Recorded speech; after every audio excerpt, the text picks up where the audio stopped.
بسم الله الرحمن الرحيم.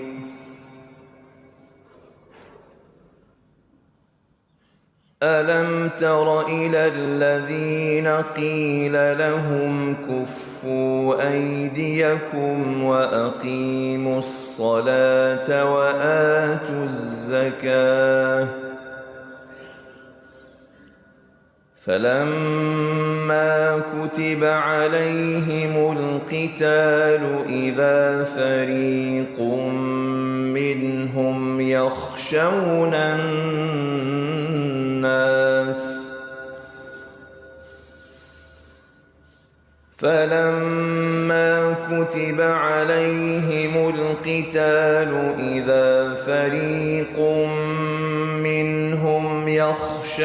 الناس كخشية الله أو أشد خشية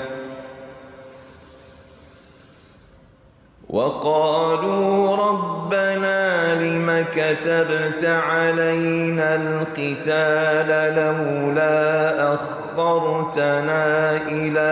أجل قريب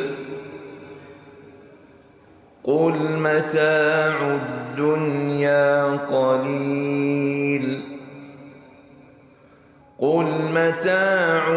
الدنيا قليل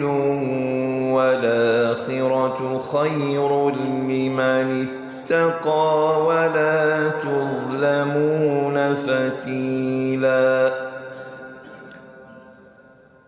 أينما تكونوا يدرككم الموت ولو كنتم في بروج مشيدة وإن تصبهم حسنة يقولوا هذه من عند الله وإن تصبهم سيئة يقولوا هذه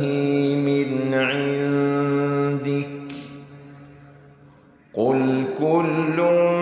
من عند الله فما لهؤلاء القوم لا يكادون يفقهون حديثا ما أصابك من حسنة فمن الله وما أصابك من سيئة فمن نفسك